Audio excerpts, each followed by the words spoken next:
ওনাদের জেনারেশনের থট প্রসেসের সাথে আমারটা মিলছে না। বড়রা হচ্ছে একজন ডাক্তার হয়েছে, একজন ইঞ্জিনিয়ার হয়েছে, একজন ব্যাংকার হয়ে গিয়েছে, সো তুমি এখন এই প্রফেশনটায় যাও। আমাকে কেউ কোনো ক্রিটিসিজম দিবে বা আমার কোনো কমতি কেউ বের করবে না, এটা আমি দিব না। অনেক সময় বাড়ির ছোট সন্তানরা, বিশেষ করে বাড়ির ছোট মেয়েরা কিছু স্ট্রাগলের ভিতর দিয়ে যায়, বাট আমাদেরকে সবসময় বলা হয়ে থাকে যে এরা তো বাড়ির ছোট মেয়ে, পাপাস প্রিন্সেস হবে বা খুব আদরের বিয়ে হবে। বাট সবসময় হয়তো জিনিসটা এরকম হয় না যদি বাচ্চাটা বাবা মার খুব বৃদ্ধ বয়সের সন্তান হয়ে থাকে। 2, ভাই বোনদের সাথে তার এজ ডিফারেন্স অনেক বেশি হয়ে থাকে, কাইন্ড অফ 15 বছর 10 বছর হয়ে থাকে, অথবা অনেকগুলো ভাই বোন হয়ে থাকেন, দেখা যায় 5-7 জন ওনারা ভাই বোন, সো সবার শেষে উনি। এইসব ক্ষেত্রে ছোট সন্তানদের ক্ষেত্রে বা ছোট মেয়েদের ক্ষেত্রে যে জিনিসটা খুব বেশি সাফার করে থাকেন, ফার্স্ট অফ অল বাবা মার আসলে তখন না বাবা মা হওয়ার যে ফার্স্ট এক্সাইটমেন্ট ওটা তো আসলে থাকেই না, কারণ অলরেডি অনেকগুলো সন্তান মানুষ করে ফেলেছেন অথবা খুবই বৃদ্ধ বয়সের সন্তান।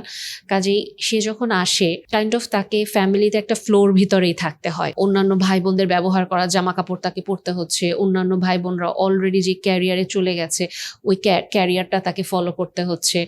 বা কাইন্ড অফ সে বৃদ্ধ বাবা মাকে তারই টেক কেয়ার করতে হচ্ছে। এবং জেনারেশন গ্যাপ, এটা তো অসম্ভব রকম একটা সাফারিংস তাদের জন্য নিয়ে আসে, কারণ সেই যেই জেনারেশনের তার ভাই বোনরাও এটা তাকে বোঝার চেষ্টা করতে পারে না, তার বাবা মাও তাকে অনেক সময় বুঝতে পারে না, এবং অনেক বেশি ক্ল্যাশ থাকে। এবং অনেক ক্ষেত্রে তারা অ্যাকচুয়ালি দেখা যায় তাদেরকে হয়তো সবাই খুব আদর করে, তাদেরকে হয়তো সবাই অনেক গিফট দিচ্ছে,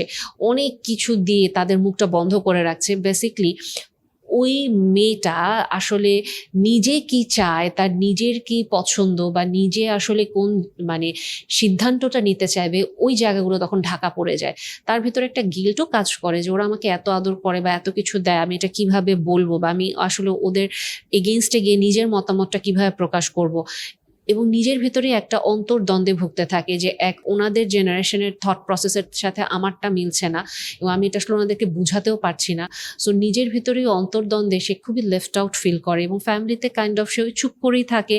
কিন্তু যেটা হয় আস্তে আস্তে সে ওটাই অ্যাডপ্ট করে ফেলে, যে কাইন্ড অফ একটা লার্নেড হেল্পলেসনেস, যে সবসময় আমাকে ভাই বোনদের উপরে ডিপেন্ড করতে হবে, নিজে থেকে কোনো সিদ্ধান্ত নিতে পারবো না, এবং সবসময় সবাই আমাকে মানে কাইন্ড অফ করে দিতে হবে। অথবা আরেকটা জিনিস, যেটা সে তার নিজের রোলটা কি এটা সে বুঝতে পারে না, কিন্তু খুব মজা, খুব লাইভলি, সে খুব আনন্দ করে মানে ফুর্তি করে সে পুরো একবারে বাসাটাকে মাতিয়ে রাখার চেষ্টা করছে, এরকম করে থাকে। অথবা অনেক ক্ষেত্রে যেটা হয় কাইন্ড অফ বাড়ির বড় মেয়ে সিনড্রোমের মতোই, সে তার নিজেকেই আসলে নিজের উপরে ডিপেন্ড করতে হয়। ওই যেটা বললাম যে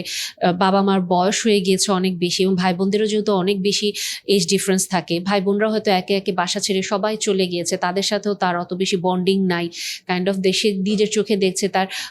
বড় 2 বোন বা বড় 3-5 ভাই বোনের ভিতরে সম্পর্ক খুবই ভালো, তারা খুব গল্প করছে, তারা তাদের একজন একজনের ভাইব খুব ম্যাচ করছে, কিন্তু সে চুপ করে বসে আছে। বা ইভেন তার উপরে হয়তো সবাই একটু অভিভাবকত্বই দেখাচ্ছে, কিন্তু সে আসলে কি চাইছে তার লেভেলে এসে তাকে কেউ বোঝার চেষ্টা করবে, ওটা থাকে না। এবং অনেক সময় এই জিনিসটাও হয়ে থাকে ছোট মেয়েদের ক্ষেত্রে ফ্যামিলিতে। কাইন্ড অফ সে দেখা যায় সব বড় ভাই বোনদের যখন বাচ্চা হয় সবার জায়গায় গিয়ে গিয়ে সে ডিউটি দিতে থাকে। বড় ভাই বোনদের যখন ফ্যামিলিতে কোনো প্রয়োজন হয় সে গিয়ে ডিউটি দেয়, আচ্ছা ওই বোনের বাসায় থেকে আসলাম, ওই ভাইয়ের বাসায় থেকে আসলাম, এবং তাকে সবাই এটাই বলে, তোমার তো সংসার নাই, বা তোমার তো বাচ্চা নাই, তোমার কোনো প্রেশার নাই, তুমি একটু পড়াশোনা কম করলে কিছু হবে না, বা তোমার এই পরীক্ষাটা 2-3 দিন পর দিলে কিছু হবে না, বা পরে আবার দিলে কিছু হবে না, তুমি আমাদের এটা একটু করে দাও, আমাদেরটা একটু বোঝার চেষ্টা করো, বা বাবা মার এই যত্নটা তুমি রাখো। নিজের যে তার কিছু একটা বলার ইচ্ছা করে, বা সে যে নিজে কিছু একটা বলতে চাইবে, বা তার যে কোনো একটা প্রয়োজন থাকতে পারে যে সে বলবে যে না আমি এটা করব না, বা আমি এটা আসবো না, এটা সে বলতে পারে না। এবং অনেক ক্ষেত্রে দেখা যায় সে সবার প্রয়োজনে সার্ভিস দিয়ে আসছে, কিন্তু তার প্রয়োজনের সময় সে হঠাৎ করে আবিষ্কার করে ওই সময়টাতে কেউ নাই। এবং আরও যেই জিনিসটা দেখা যায় অনেক ক্ষেত্রে বাড়ির ছোট মেয়েদেরকে বিভিন্ন সময় বুলি করা হয়, কম্পেয়ার করা হয়, তোমার বড় বোন, তোমার বড় ভাই তো অমুক অমুক, তুমি কি করতেছো, তুমি কাইন্ড অফ ফ্যামিলিতে ব্ল্যাক শিপ হয়ে যাচ্ছ, বড়রা হচ্ছে একজন ডাক্তার হয়েছে, একজন ইঞ্জিনিয়ার হয়েছে, একজন ব্যাংকার হয়ে গিয়েছে, সো তুমি এখন এই প্রফেশনটায় যাও, অথবা হচ্ছে তোমার অত বেশি পড়াশোনা করা লাগবে না, তুমি বাবা মাকে দেখাশোনা করো। সো অলরেডি তাকে কিছু একটা চাপায় দেওয়ার টেন্ডেন্সি থাকে অনেক ক্ষেত্রে। এবং সে যে এটা নিয়ে আসলে কথা বলতে চাইবে, সে যে বলতে চাইবে যে না তোমাদের জেনারেশনে জিনিসটা এরকম ছিল, এখন আমার জেনারেশনে হয়তো এটা, বা আমি এটা করতে চাই, না তার এটা না, বা জিনিসটা এরকম থাকে আমাদের খুব ইচ্ছা ছিল তোমার বড় বোন ডাক্তার হবে বা তোমার বড় ভাই ডাক্তার হবে, সো ওরা ফ্যামিলিতে কেউ ডাক্তার হইতে পারেনি, কাজে তোমাকে এখন ডাক্তার হইতে হবে বা তোমাকে এখন এই প্রফেশনটা বেছে নিতে হবে। কাইন্ড অফ এগেইন তাকে এক্সট্রিম ভার্সনেই যেতে হচ্ছে, তাকে চাপায় দেওয়া হচ্ছে। এবং সে যদি নিজের মতো কোনো একটা কিছু বলতে চায়, সবাই এটাই বলবে যে তোমার কম বয়স, তুমি এগুলা বুঝবা না, তোমার অভিজ্ঞতা কম, এবং তুমি যেহেতু আমাদের উপরে ফিনান্সিয়ালি ডিপেন্ডেন্ট, তোমাকে আমাদের কথা শুনতে হবে। এবং অনেক সময় সেটা আদরের মাধ্যমে করা হয়, অনেক সময় তাকে গিল্ট ট্রিপের মাধ্যমে করা হয়, অনেক সময় তাকে ওটা শাসনের মাধ্যমে করানো হয়। কাজেই এই জিনিসগুলোর ভিতর দিয়ে যখন আসলে একটা মেয়ে এভাবে করে সাফার করে আসতে থাকে, খুব স্বাভাবিকভাবেই দেখা যায় তার ফ্যামিলির প্রতি তার একটা রিজনমেন্ট তৈরি হয়, এবং ওই রিজনমেন্টের কারণে সে তার ফ্যামিলির সাথে তার সম্পর্কগুলো ক্ষতিগ্রস্ত হতে থাকে, এবং তারা হয়তো বহির্মুখী হতে থাকে, কারণ সেটা ফিল করে যে আমার বাসার কেউ বুঝতে পারছে না। সো বহির্মুখী হয়ে সে শান্তি খোঁজার চেষ্টা করে, এবং অনেক সময় এই মেয়েগুলো দেখা যায় ভুল সম্পর্কে জড়িয়ে যায়, অথবা বন্ধুদের উপরে বা মানে ফ্রেন্ডশিপের উপরে অনেক বেশি নির্ভর করে ফেলে। ফ্রেন্ডরা তাকে ভালো রাখছে, বা ফ্রেন্ডদের কাছে গেলে তার মনটা হালকা লাগছে, ফ্রেন্ডরা তাকে বুঝতে পারছে,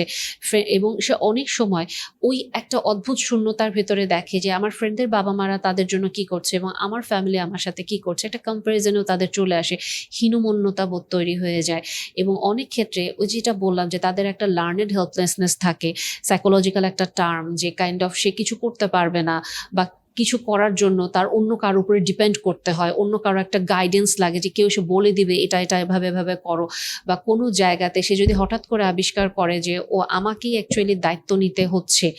যেখানে আসলে বড় কেউ আমাকে গাইড করার মতো নাই, ওটাও অনেক সময় তাদের জন্য খুব কষ্টকর হয়ে যায়। অথবা যেটা হয়, যেটা যে অপোজিট একটা, যে ফিয়ার্সলি ইন্ডিপেন্ডেন্ট, কারণ তাকেই তো অ্যাকচুয়ালি বাসার দায়িত্ব নিতে হচ্ছে বা আমাকে দেখতে হচ্ছে, যখন তাকে কেউ ভাবে করে গাইড করতে যায় অপোজিট যে ভার্সনটা, ওটাও কিন্তু তার খুব বেশি গায়ে লেগে যায় যে হ্যাঁ আমাকে সব দায়িত্ব পালন করতে হচ্ছে, আমাকে সব ডিসিশন নিতে হচ্ছে, কিন্তু তারপরেও তোমরা বাহির থেকে এসে কেন আমাকে এত সাজেশন দেবে, বা কেন তোমরা আসলে হুট করে এসে আমাকে এত ক্রিটিসিজম দিবে। কাজে ওটাও তার ভেতরে একটা কনফ্লিক্ট তৈরি হয়ে যায়, যে তারা হয় খুব ইন্ডিপেন্ডেন্ট থাকে, অথবা তারা খুবই ডিপেন্ডেন্ট একজন মানুষে রূপান্তরিত হয়। এবং আরও যে জিনিসটা, কন্টিনিউয়াসলি তারা যেহেতু ওই যে কম্প্যারিজনের শিকার হয়ে যায়, বা কন্টিনিউয়াসলি তাকে গাইড করতে থাকা হয়, বা কাইন্ড অফ বুলি করা হয়, তুমি এটা এভাবে কেন করো, ভাবে কেন করো, তাদের ভিতরে না একটা ভ্যালিডেশন সিক করার প্রবণতা থাকে। মানে একটা মানুষ তাকে বলবে, অ্যাকনলেজমেন্ট দিবে যে তুমি ভালো করছো বা তুমি পারছো, এটা সে এই জিনিসটা পাওয়ার জন্য সে মানে এমন কোনো কাজ নেই যেটা সে করবে না। কাইন্ড অফ অনেক সময় এটাকে মনে হয় ও খুব মানুষকে খুশি করে চলার চেষ্টা করে, পিপল প্লেজার যেটা আমরা বলি। সো আলটিমেটলি তার ভিতরে ওটাই থাকে যে একটা অ্যাকনলেজমেন্ট পাওয়ার একটা ক্রেভিং থাকে, যে কেউ তো আমাকে একটু বুঝবে বা অ্যাকনলেজ করবে, আমি তো কিছু তো করতেছি, আমি তো অন্য ভাই বোনদের জন্য করছি বা বাবা মার জন্য করছি, বা অ্যাটলিস্ট আমি তো আমার নিজের চাওয়া পাওয়াগুলোকে স্যাক্রিফাইস করে হলো তোমাদেরকে খুশি করার চেষ্টা করছি। এবং ওই যে হীনমন্যতা বোধ যেটা তৈরি হয়, অনেক সময় দেখা যায় বাবা মা যে ক্যারিয়ারটা তার জন্য বেছে দেয়, ভাই বোনরা যে ক্যারিয়ারটা তাকে বেছে দেয়, সে হয়তো ওটা করতে পারলো না, সে হয়তো আসলে পরিবারের সবার দায়িত্ব, মানে ওই যে সবার দায়িত্বগুলো নিতে গিয়ে বা আমার দায়িত্বগুলো নিতে গিয়ে সে কিছু ক্ষেত্রে আসলে তার রেজাল্টটা খারাপ হয়ে যায়, এবং যখন তাকে বুলি করা হয় তার আত্মবিশ্বাসটা আরো ভঙ্গুর হয়ে যায়, এবং ফ্যামিলির সাথে তার দূরত্বটা আরো বাড়তে থাকে, এবং সাইকেলটা দেখেন সে আরো বহির্মুখী হতে থাকে, ফ্রেন্ডশিপের উপরে ডিপেন্ড করার চেষ্টা করবে, এবং বাইরের গিয়ে তার যে জিনিসটা হয়, সে কখনো কখনো দেখা যায় যে তারা নিজেদের ভালনারেবিলিটি কারো কাছে খুব বেশি প্রকাশ করে ফেলে, অথবা কখনো সে তার ভালনারেবিলিটি প্রকাশই করবে না, না মানে কাইন্ড অফ আমাকে কেউ কোনো ক্রিটিসিজম দিবে বা আমার কোনো কমতি কেউ বের করবে না, এটা আমি দিব না, কারণ বাসায়ও সবাই করে, বাইরে আমি কাউকে দিব না, আমি আমার নিজেকে প্রমাণই করে ছাড়বো যে আমি এটা করবই। এবং অনেক সময় এই যে একটা কন্টিনিউয়াস মাস্ক পরে থাকা বা নিজেকে প্রমাণ করার একটা চেষ্টা করতে থাকা, এটা তাদের এনজাইটি ডেভেলপ করে, এটা তাদের শরীরে স্ট্রেস বাড়িয়ে ফেলে, এবং আস্তে আস্তে অনেক ক্ষেত্রে তাদেরকে এটা ডিপ্রেশনের দিকে নিয়ে যায়, এবং অনেক সময় এই জায়গাগুলো থেকেই তারা ভুল সম্পর্ক বেছে নেয়। কারণ ওই যে তাদের দেখা যায় যে একটা ভালোবাসা তারা অতিরিক্ত পাচ্ছে, কিন্তু আন্ডারস্ট্যান্ডিংটা তো পায় না, আবার অনেক ক্ষেত্রে ভালোবাসাটাও ভাবে তারা অনুভব করতে পারছে না, এবং আন্ডারস্ট্যান্ডিংটাও পাচ্ছে না, সেই জায়গায় শাসনটা পাচ্ছে, ক্রিটিসিজম পাচ্ছে, সো সবগুলোই না তাকে ভুল সম্পর্কের দিকে ঠেলে দেয়, এবং তারা কন্টিনিউয়াসলি ওই ভুল মানুষটাকে আঁকড়ে ধরার চেষ্টা করে, তাদের জীবনে রাখার চেষ্টা করে, এবং ওখান থেকেও তারা অনেক সময় হার্ট হয়ে যায়, এবং এই জিনিসটা একটা নেভার এন্ডিং সাইকেলের মতো চলতে থাকে, এবং অনেক ক্ষেত্রে তারা তাদের লাইফে যে মিজারেবল ডিসিশনগুলো নিচ্ছে ফ্যামিলিয়ালি রিজনে, তারা এটা বুঝতেও পারে না। এবং এই জিনিসটা আসলে কেন ছোট মেয়ে সিনড্রোম বললাম, কারণ ছোট ছেলেদের ক্ষেত্রে এবং মেয়েদের ক্ষেত্রে এগুলো কিছু পার্থক্য থাকে। কারণ আমাদের সমাজে অবশ্যই ছেলে মেয়ের দায়িত্ব সমান না। একটা মেয়ের কাছ থেকে ফ্যামিলিতে যেটা এক্সপেক্ট করা হয়, একটা ছেলের কাছ থেকে ওটাভাবে এক্সপেক্ট করা হয় না। সো এই জন্যই এই রোলটা একটু ডিফারেন্ট থাকে, তাদের লাইফস্টাইলটা ডিফারেন্ট থাকে, এবং কিছু ক্ষেত্রে এই জার্নিটাও ডিফারেন্ট থাকে। এবং অনেক ক্ষেত্রেই দেখা যায় যেহেতু সে এরকম একটা সাফারিংসের ভিতর থেকে আসতে থাকে, ওই ক্ষেত্রে ওই মেয়েটার পার্সোনালিটি ডিসঅর্ডার ডেভেলপ করতেই পারে। তার অতিরিক্ত রাগ থাকতে পারে, তার মুড সুইংটা বেশি হতে পারে, অথবা তার দেখা যেতে পারে অভিমান বা ফ্রাস্ট্রেশনটা অনেক বেশি হতে পারে। যেহেতু অলরেডি বলেছি তার যে প্যাটার্ন, এখান থেকে তার ডিপ্রেশন, এংজাইটি চলে আসতে পারে। সো পার্সোনালিটি ডিসঅর্ডারও আসতে পারে, এবং এটা আলটিমেটলি তার অ্যাডাল্ট যে রিলেশনশিপ লাইফ সেটাও বলেছি যে সাফার করে। বিয়ের পরেও তার হাজবেন্ড এখানে খুব ভালো রকমই সাফার করবে, কারণ তার কাছে এই জিনিসটা মনে হয় যে আমাকে তো আমার ফ্যামিলি মেম্বাররা তো কেউ বুঝতে পারেনি, বা তারা তো আমাকে ওই আন্ডারস্ট্যান্ডিংটা অফার করেনি, আমার প্রয়োজনের সময় ওভাবে করে থাকেননি। অ্যাট লাস্ট আমি যাকে ভালোবাসি, আমার পার্টনার, সে আমাকে আনকন্ডিশনালি বোঝার চেষ্টা করুক, সাপোর্ট দেওয়ার চেষ্টা করুক, আমার যে অনুভূতির কমতিগুলো ছিল বোঝার, ওই জায়গাটা ফুলফিল করুক। এগেইন এই জিনিসটা হয়তো তার পার্টনারের জন্য অনেক হেভি হয়ে যায়। সো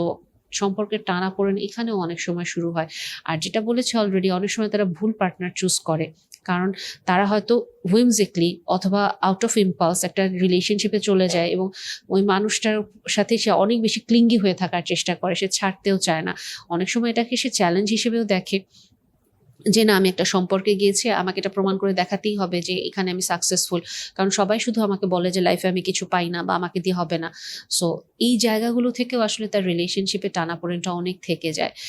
এবং ডেফিনেটলি এই ট্রমাগুলো থেকে বের হওয়া সম্ভব যদি উনি প্রপারলি হিলিং সিক করেন। এবং এখানে এই পার্টটাতে আসা খুব জরুরি যে হ্যাঁ, আপনার বাবা মা, ভাই বোন, এখানে ওনারা যে ভুল জিনিসটা ঠিক এরকমও না। সবাই হয়তো সবার জায়গা থেকে কখনো ঠিক কখনো স্বার্থপর, এক একজনের পার্সপেক্টিভ আসলে এক এক রকম থাকে। কিছু কিছু ক্ষেত্রে আপনার বাবা মা ভাই বোন আসলেই আপনার জন্য টেস্ট, কিছু কিছু ক্ষেত্রে আপনার বাবা মা ভাই বোন আসলেই আপনার জন্য একটা ব্লেসিং হিসেবে আছে, কিন্তু আপনার সাফারিংসটা রিয়েল। সো আপনাকে যে জিনিসটা তৈরি করা, যদি আপনি এখানে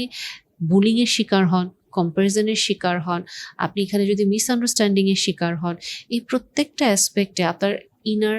যে ট্রমাগুলো তৈরি হবে চাইল্ডহুড, ওই ইনার চাইল্ডহুড ট্রমাগুলো থেকে বের হওয়ার জন্য অবশ্যই আপনার থেরাপিতে আসতে হবে। এবং ডেফিনেটলি আপনি যখন থেরাপিতে বসবেন, আপনার পার্সোনালাইজড ট্রমাগুলোকে আস্তে আস্তে করে হিলিং পসিবল, এবং আপনি খুব সুন্দরভাবে একটা থ্রাইভিং লাইফস্টাইলে যেতে পারবেন যখন আপনি এই ট্রমাগুলো নিয়ে খুব ডিটেইলি কথা বলবেন, এবং আপনার নিজের সাথে, আপনার কষ্টগুলোর সাথে আপনি একটা সমঝোতা করতে পারবেন।